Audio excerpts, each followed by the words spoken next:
जिनकी हृदय में ब्रह्म तत्व की प्यास है।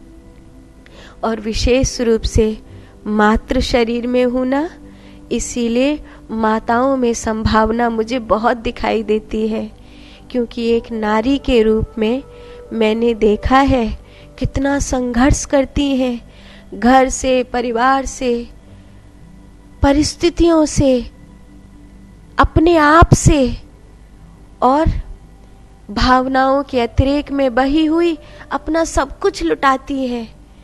जहाँ भाई प्राण पड़ती है वहाँ कहती है कोई मेरे प्राण ले ले पर मेरे भाई की रक्षा हो जाए।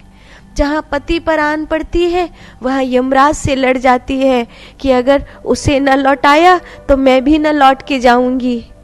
और जहाँ पिता प्राण पड़ती है वहाँ कहती है कुछ भी हो जाए पिता की अर्थी आंखों से देख न पाऊंगी। कितना बड़ा कलेजा है।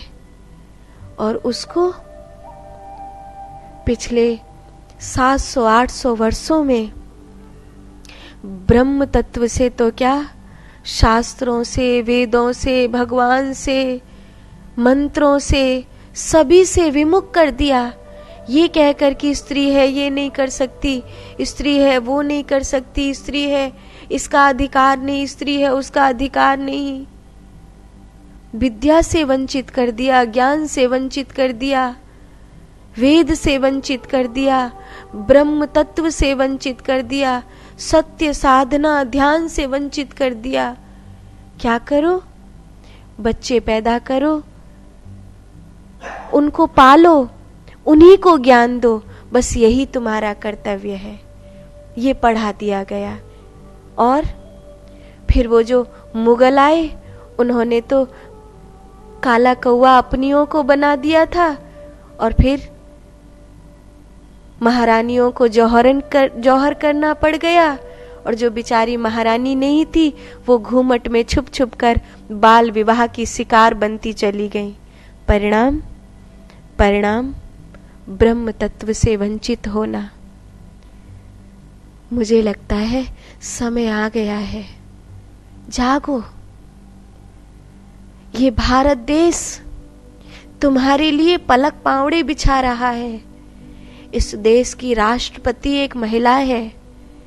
इस देश के उस सीमा क्षेत्र में जहां -20 तापमान रहता है वहां दुर्गा शक्ति की फौज में मात्र शरीर है, विमान उड़ाने वाली मात्र शरीर है।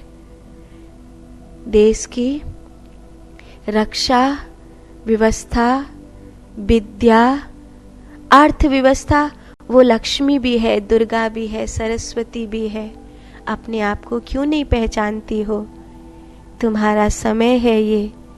जैसे सब और आगे बढ़ रही हो ऐसे ही अध्यात्म के मार्ग में भी आगे बढ़ो। तुम्हें पुकार रहा है परमात्मा का द्वार, तुम्हें पुकार रहा है वो सत्य जिसके लिए तुम्हारा मनुष्य जन्म हुआ है।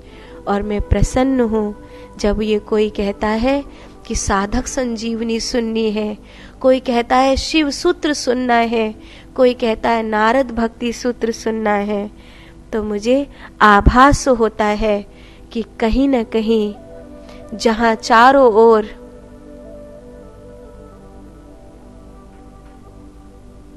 धर्म पाखंडियों के हाथ में है, वहीं कहीं न कहीं धर्म जागरूक होने के लिए साधकों और भक्तों के हाथ में है।